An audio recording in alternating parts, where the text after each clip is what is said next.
Pourquoi l'éducation sur les céphalées ? Les céphalées représentent un coût de santé énorme et occupent la 3e place des causes d'invalidité dans le monde. Ces douleurs affectent non seulement la qualité de vie des patients, mais aussi leur capacité à travailler et à accomplir des tâches intellectuelles. Il est essentiel de comprendre l'impact économique et social des céphalées et voir comment est-ce qu'il pourrait être réduit. Cela passe par une prise en charge adaptée qui inclut à la fois un dépistage précoce et des solutions thérapeutiques ciblées. Au niveau des prévalences de céphalées, un nombre significatif de personnes souffrent de différentes formes de céphalées. Par exemple, environ 20% des femmes et 8% des hommes en Europe souffrent de migraines. Les céphalées de tension semblent toucher jusqu'à 70% de la population. Les céphalées cervicogéniques, bien que moins connues, représentent une proportion non négligée des céphalées chroniques. Ces statistiques soulignent l'importance de sensibiliser et d'éduquer les patients et le corps médical sur ces affections afin d'améliorer les diagnostics et bien sûr les traitements. Pourquoi est-ce que l'éducation est essentielle ? Tout d'abord, il s'agit de l'un des 3 piliers de la kinésithérapie et un axe dans le soin médical qui est de plus en plus mis en avant actuellement.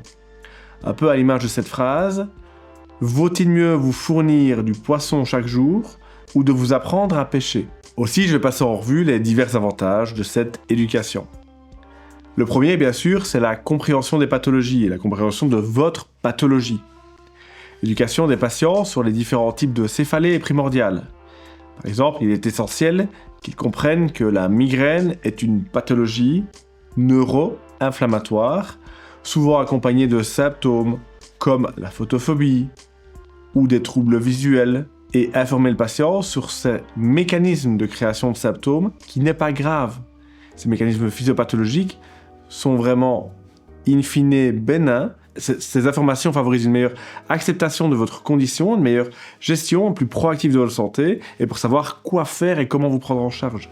On va aussi, grâce à l'éducation, réduire votre anxiété. L'anxiété est un facteur aggravant des douleurs chroniques. Fournir des informations claires et basées sur des preuves scientifiques peut aider à apaiser les inquiétudes du patient. En comprenant mieux leurs affections, ils sont plus susceptibles de réduire leur stress et d'adopter des stratégies et des gestions efficaces.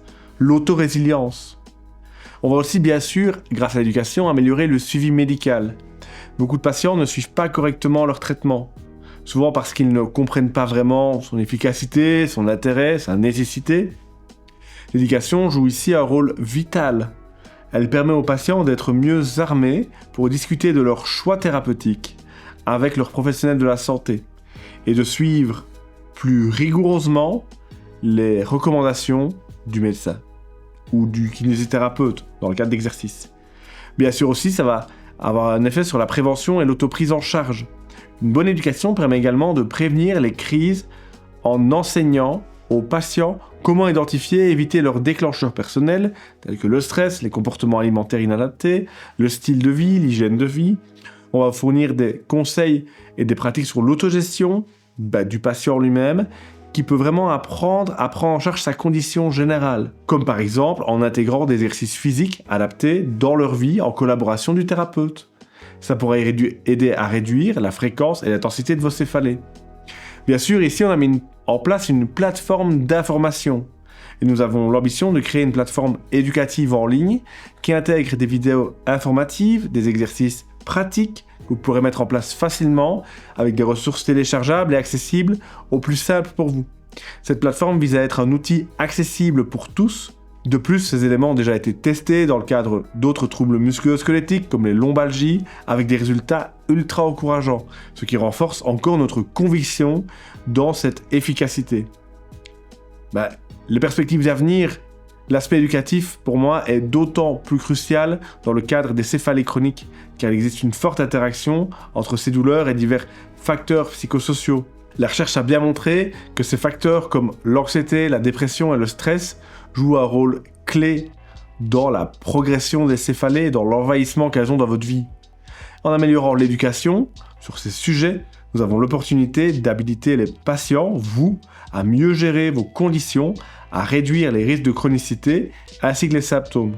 En fait, si je devais conclure, En réponse à tous ces enjeux majeurs, notre projet se veut concret et ambitieux. Notre plateforme éducative visera à vous expliquer les différentes pathologies associées aux céphalées, à expliquer les différentes grandes céphalées, leurs épidémiologies, les traitements disponibles. On va essayer de sensibiliser également à la douleur et à son fonctionnement, y compris le lien entre le système immunitaire, l'inflammation. Vous proposez aussi également des exercices pour réguler ces deux derniers. L'exercice physique, les conseils d'autogestion pour mieux gérer vos crises et limiter les facteurs aggravants.